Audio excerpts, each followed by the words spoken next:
সূরা আল কলম। রহমান রহিম আল্লাহ তাআলা। নুন শপথ, লেখার মাধ্যম কলমের। আরো শপথ, এ কলম দিয়ে তারা যা লিখে রাখছে তার। তোমার মালিকের অসীম দয়ায় তুমি পাগল নাও। তোমার জন্য অবশ্যই এমন এক পুরস্কার রয়েছে যা কোনোদিনই নিঃশেষ হবে না। নিঃসন্দেহে তুমি মহান চরিত্রের উপর প্রতিষ্ঠিত রয়েছ। সেদিন খুব দূরে নয় যখন তুমি ও তোমাকে যারা পাগল বলে তারা সবাই দেখতে পাবে তোমাদের মধ্যে আসলে কে বিকারগ্রস্ত পাগল ছিল। তোমার মালিক ভালো করে জানেন তোমাদের মধ্যে কোন ব্যক্তি পথভ্রষ্ট হয়ে গেছে। আবার যারা সঠিক পথের উপর রয়েছে আল্লাহ তাআলা তাদের সম্পর্কেও সম্যক ওয়াকিবহাল রয়েছেন। অতএব তুমি এই মিথ্যাবাদীদের অনুসরণ করো না। তারা তো তোমার এ নমনীয়তাটুকুই চায় যে তুমি তাদের কিছু গ্রহণ করো, অতঃপর তারা তোমার কিছু গ্রহণ করবে। যারা বেশি বেশি কসম করে পদে পদে লাঞ্ছিত হয়, এমন লোকদের কথা তুমি কখনো শোনো না, যে বেহুদা গালমন্দ করে, খামাখা মানুষদের অভিশাপ দেয় এবং চুগলখড়ি করে বেড়ায়, যে ভালো কাজে বাধা সৃষ্টি করে, অন্যায়ভাবে সীমা লঙ্ঘন করে, সর্বোপরি যে পাপিষ্ঠ, যে কঠোর স্বভাবের অধিকারী, অতঃপর যে জন্ম পরিচয়ের দিক থেকেও জারজ, যদিও তার বিপুল ধনরাশি ও অনেকগুলো সন্তান সন্ততি রয়েছে। এ লোককে যখন আমার আয়াত পড়ে শোনানো হয় তখন সে বলে, এগুলো তো হচ্ছে আগের দিনের গল্প কাহিনী মাত্র। এই অহংকারী ব্যক্তিটিকে তুমি জানিয়ে রাখো, অচিরেই আমি তার সুরের দাগ দিয়ে তাকে চিহ্নিত করে দেব। অবশ্যই আমি এই জনপদের মানুষদের পরীক্ষা করেছি, যেমনি অতীতে আমি একটি ফলের বাগানের কতিপয় মালিককে পরীক্ষা করেছিলাম। সে পরীক্ষাটা ছিল, একদিন তারা সবাই একযোগে শপথ করে বলেছিল অবশ্যই তারা সকালবেলায় গিয়ে বাগানের ফল পাড়বে। এ সময় তারা আল্লাহ তাআলার ইচ্ছা ও অভিপ্রায় সম্বলিত কিছুই এর সাথে যোগ করেনি। তখন ভোর হতে না হতে তোমার মালিকের পক্ষ থেকে সেই বাগানের উপর এক বিপর্যয় এসে পড়ল। তখনও তারা ছিল গভীর ঘুমে বিভোর। অতঃপর সকালবেলায় তা মধ্যরাতের কৃষ্ণ বর্ণের মতো কালো হয়ে গেল। এদিকে সকাল হতেই তারা এই বলে একে অপরকে ডাকাডাকি করতে লাগলো, তোমরা যদি সত্যি ফল আহরণ করতে চাও তাহলে সকাল সকাল নিজেদের বাগানের দিকে চলো। অতঃপর তারা সেদিকে রওনা দিল। পথের মধ্যে ফিসফিস করে নিজেদের মধ্যে বলাবলি করতে লাগলো, কোনো অবস্থায় যেন আজ কোনো দুস্থ ও মিসকিন ব্যক্তি তোমাদের উপর টেক্কা দিয়ে বাগানে এসে প্রবেশ করতে না পারে। তারা সকালবেলায় সংকল্পবদ্ধ হয়ে এসে হাজির হল, যেন তারা নিজেরাই আজ সব ফসল তুলতে সক্ষম হবে। অতঃপর যখন তারা সে বাগানের দিকে তাকিয়ে দেখল তখন হতভম্ব হয়ে বলতে লাগলো, এ কি, এটা তো আমাদের বাগান নয়।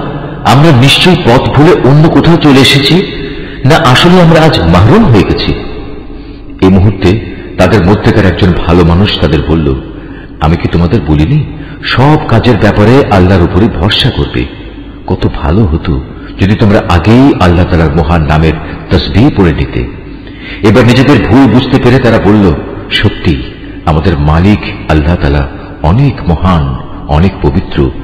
তার নাম না নিয়ে আমরা আসলেই জালেম হয়ে পড়েছিলাম। এভাবে তারা পরস্পর পরস্পরকে সম্বোধন করে তিরস্কার করতে লাগলো। তারা আরো বলল, দুর্ভাগ্য আমাদের, মূলত আমরা সীমা লঙ্ঘন করে ফেলেছিলাম। আশা করা যায় আমাদের মালিক পার্থিব জিনিসের বদলে আখিরাতে এর চাইতে উৎকৃষ্ট কিছু আমাদের দান করবেন। আমরা আমাদের মালিকের দিকেই ফিরে যাচ্ছি। আযাব এভাবে নাজিল হয়, আর পরকালের আযাব তা তো অনেক গুরুতর। কত ভালো হতো তারা যদি তা জানতে পেত। অপরদিকে যারা আল্লাহ তাআলাকে ভয় করে চলে তাদের জন্য অবশ্যই তাদের মালিকের কাছে অফুরন্ত নিয়ামতে ভরপুর জান্নাত রয়েছে। যারা আমার আনুগত্য করে তাদের সাথে আমি কি অপরাধীদের মতো একই ধরনের আচরণ করব? এ কি হলো তোমাদের? আমার ইনসাফ সম্পর্কে একই সিদ্ধান্ত তোমরা করেছ। তোমাদের কাছে কি এমন কোন আসমানি কিতাব আছে যাতে তোমরা এই কথাটা পড়েছ যে সেখানে তোমাদের জন্য সে ধরনের সব কিছুই সরবরাহ করা হবে যা তোমরা তোমাদের জন্য পছন্দ করবে? না আমি তোমাদের সাথে কোন চুক্তিতে স্বাক্ষর করেছি, এমন চুক্তি যা কিয়ামত পর্যন্ত মানা বাধ্যতামূলক হবে? এর মাধ্যমে তোমরা যা কিছু দাবি করো তাই তোমরা পাবে। তুমি এদের জিজ্ঞেস করো, তোমাদের মধ্যে কে এ দায়িত্ব নিতে পারে? নিজেরা না পারলে তাদের কি অন্য কোনো অংশীদার আছে? যদি তারা সত্যবাদী হয় তাহলে তারা তাদের অংশীদারদের সবাইকে নিয়ে আসুক। স্মরণ করো, যেদিন যাবতীয় রহস্য উদ্ঘাটিত হয়ে পড়বে তখন তাদের সাজদাবনত হওয়ার আহ্বান জানানো হবে। এসব হতভাগ্য ব্যক্তি কিন্তু সেদিন সাজদা করতে সক্ষম হবে না। তারা নিজেদের দৃষ্টি নিম্নগামী করে রাখবে, অপমানে তারা ভারাক্রান্ত হয়ে পড়বে। দুনিয়ায় এমনি করে যখন তাদের আল্লাহ সম্মুখে সাজদা করতে ডাকা হয়েছিল তখন তারা সুস্থ ও সক্ষম ছিল।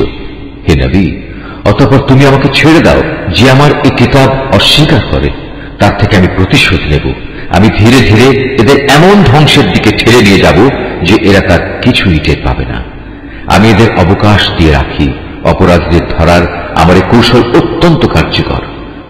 তুমি কি এদের কাছে কোনো পারিশ্রমিক দাবি করছো যে এরা তার দণ্ডভারে একেবারে অচল হয়ে পড়েছে? না তাদের কাছে অজানা জগতের কোনো খবর রয়েছে যা তারা লিখে রাখে? হে নবী, তুমি বরং তোমার মালিকের কাছ থেকে সিদ্ধান্ত আসার জন্য ধৈর্য ধারণ করো এবং এ ব্যাপারে মাছের ঘটনার সাথে নবী ইউনুসের মতো হও না। যখন সে দুঃখে ভারাক্রান্ত হয়ে আল্লাহ তাআলাকে ডেকেছিল তখন যদি তার মালিকের অনুগ্রহ তার উপর না থাকত তাহলে সে লাঞ্ছিত হয়ে বালুকাময় ময়দানে নিক্ষিপ্ত হতো। অতঃপর তার মালিক তাকে বাছাই করলেন এবং তিনি তাকে তার নেক বান্দাদের কাতারে শামিল করে নিলেন। কাফেররা যখন আল্লাহর কিতাব শোনে তখন এমন ভাবে তাকায় যে এক্ষুনি বুঝে এরা নিজেদের দৃষ্টি দিয়ে তোমাকে আছড়ে ঘায়েল করে দেবে। তারা একথাও বলে সে কিতাবের বাহক একজন পাগল, অথচ এরা জানে না এ কিতাব তো মানব মণ্ডলীর জন্য একটি উপদেশ বই কিছুই নয়।